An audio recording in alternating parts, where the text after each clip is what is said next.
these crazy white folks, and now they mad at Chick-Fil-A. Now, they've been upset with Target about LGBTQ stuff. They mad at Bud Light because they sent a transgender a can with their photo on it. Now they are calling for the cancellation of Chick-fil-A, the beloved Chick-fil-A, the Christian conservative Chick-fil-A, because they have a DEI page. Now, I told y'all when I wrote my book, White Fear, that this whole thing was not about schools and critical race theory. No, they want to go after everything. And do y'all have the video, my man Cathy?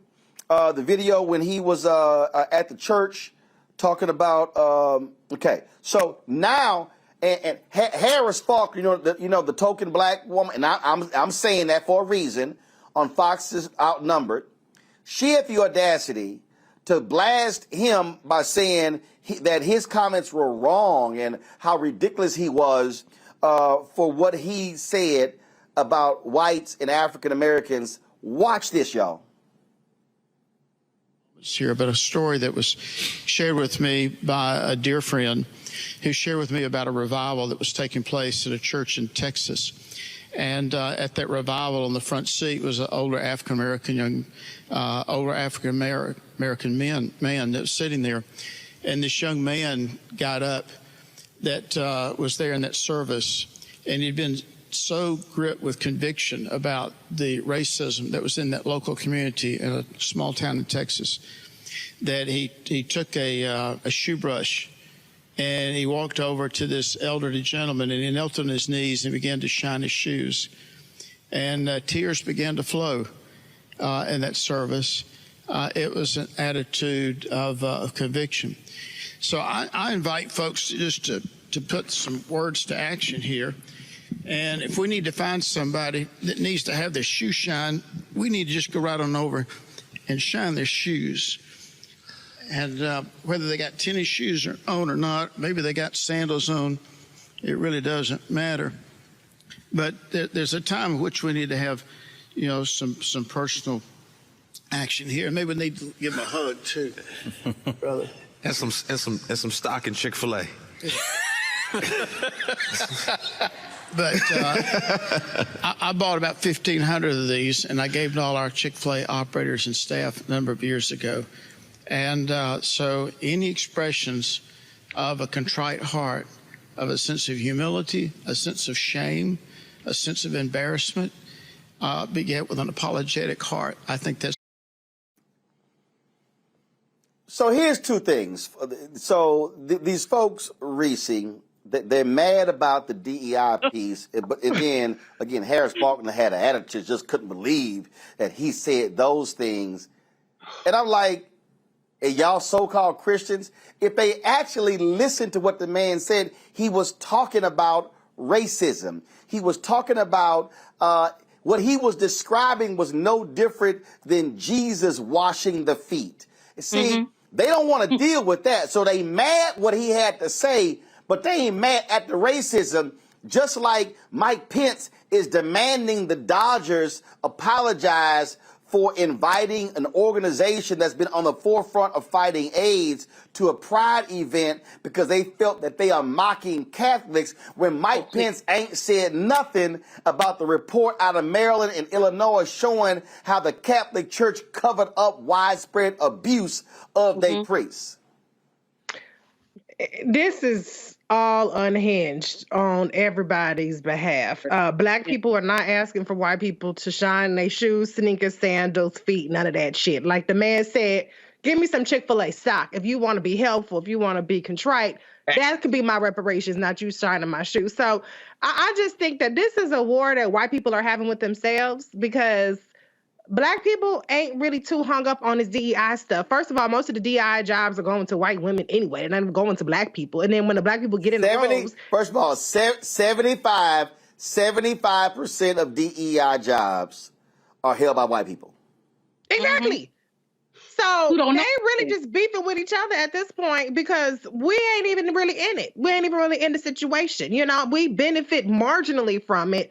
And so this is, as far as I'm concerned, white on right crime. You know, if y'all want to find something to be fake mad about and y'all want to be mad at the white man for shining the shoes, even though he's the CEO, the white man is not going to pay nobody extra money. They're not going to give a black extra benefit. He's not giving you Juneteenth off. So in reality, it's nothing more than an empty gesture. It's weird. And I mean, if he wants to humiliate himself under the guise or the weird thought that he's showing contrition to black people, then let him do it. Maybe he gets his rocks off touching people's feet. I don't know. But I think you should ask black people Well, before you bow down but and I get think anywhere that near our figures. You might get kicked in the face doing that with a random black person on the street. Please get permission to touch people, white well, people, if you're trying to take cues from Hello. Chick-fil-A. The thing here, Julian, is I understand what Dan and Cathy was saying, but the point here that I think is really important is that the same folk who loved Chick-fil-A before, don't you find it interesting that now they mad when he's talking about how we need to be contrite about racism? See, again, that's what they mad about. They're mad about the DEI piece because they've had a DEI officer. He's been there 2 years, okay? How dare you? And see, the thing that I need people to understand, Julian, and I call this whole thing, they were not just focused on schools. They want to go after every diversity, equity, inclusion, multicultural, you name it, in corporate America, because they want complete, total power and control and do not want to see any level of advancement by black folks and other people of color. Well, first of all, I want to reaffirm Reese when she said, watch out before you touch somebody. I mean, these people crazy. Do not put your hands on me. They ain't going to turn out right. But the theme, Roland, is erasure. They want to erase race, erase difference, act as if nothing has happened. This CEO, he's a little misguided, and he should not be giving people brushes and telling them to shine people's shoes.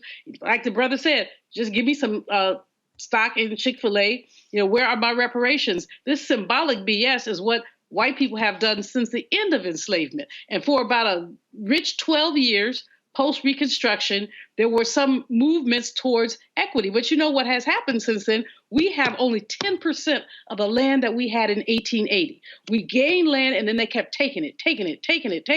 And that's a story that they don't want to have told. And so at the end of the day, all the symbolic BS is just that, it's symbolic. The real issue is economics. How many black people have a Chick-fil-A? No. See, I'm telling you, I get your point about the symbolic, but again, that's not what I think is the big issue here. Follow me here. I think what I'm loving watching just unfold is that these so-called Christians are now, follow me here. Again, forget the posture of the shoe ain't the issue. The so-called Christians are angry that one of their most ardent supporters is talking about being contrite about racism. So I don't want us to get caught up in don't touch my feet, don't shine. Now, this ain't about a literal shining shoes. They mad about that. They're mad that when he's talking about diversity, equity, inclusion, they are saying, how dare you? And so what they are doing is, and I need everybody to understand what is happening here. They are about to go after every single corporation. Yes. Listen to me. They are going to go after corporations that support HBCUs. I want us to expand this. That's erasure. We are seeing it.